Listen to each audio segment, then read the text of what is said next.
Hi guys, come let us make this luscious, soft, yummy Swiss meringue buttercream. Can you see how luscious it is? Yummy. So let's make it. So here are the ingredients as I have mentioned on the screen. And then butter is 1 kg. I didn't add butter. Butter is 1 kg.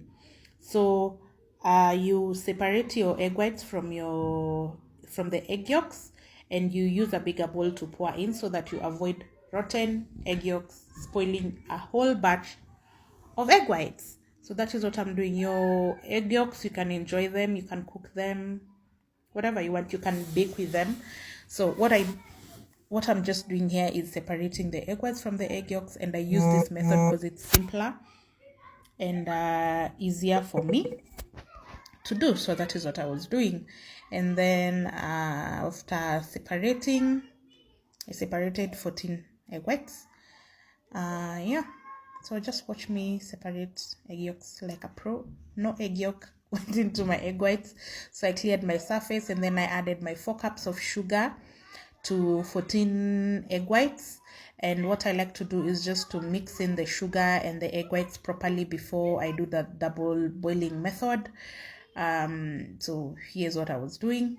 And then you keep on mixing. You cannot leave your egg whites unattended. You have to mix continuously and keep on. What I was doing here, I was just filling the egg whites.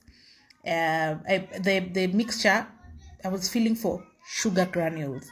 So if they don't have sugar granules, it means it's ready. So you have to keep on mixing and keep on filling for the sugar granules. So once you are you see, I really have to make sure. Once you are sure that there are no more sugar granules, it means it's ready. But if you have a thermometer, ideally there's no need to use a finger. You can just heat to the recommended heat temperature, but for me I just use the finger.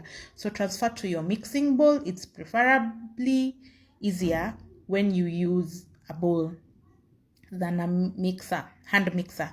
So put in your whisk attachment and forget about it. Whisk it on not high, like my mixer is until 6, so I use a 5.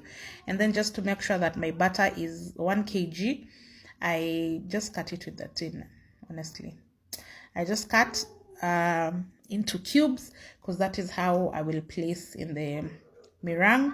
And I like working with cold butter because then it's easier to handle the butter and there's no wastage if it was in room temperature. So that's what I was doing there. And then I went back to my mixture. So I was just filling my bowl. So what I was filling for is to measure.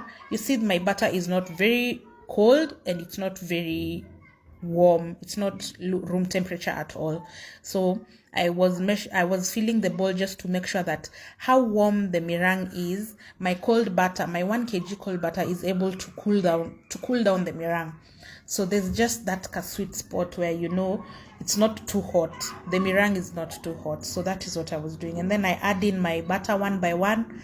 You can see me filling the bowl. I felt that the meringue was cooling down, which was good. I knew then it wouldn't take me long for the meringue to curdle.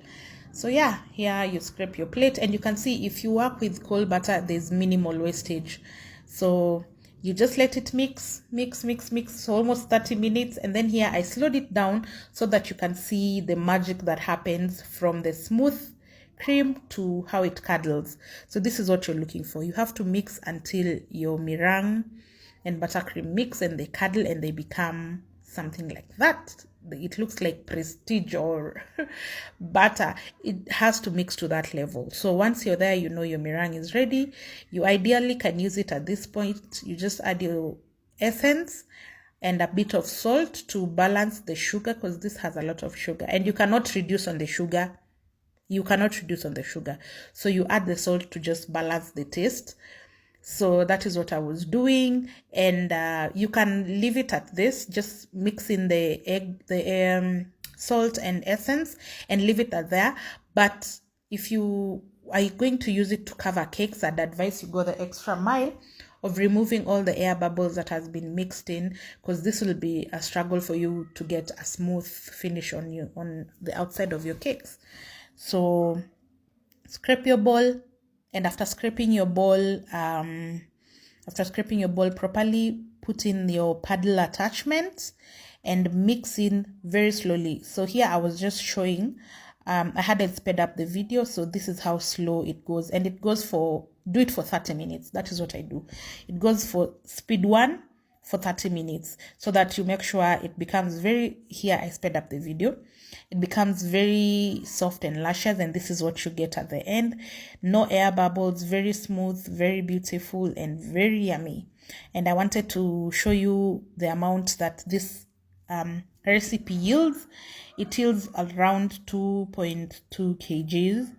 So yeah, it is enough to take me maybe to cover maybe 2-3 cakes depending on the size. So guys, let me know if you try and get back to me on, you can ask me any questions. So bye. Thank you.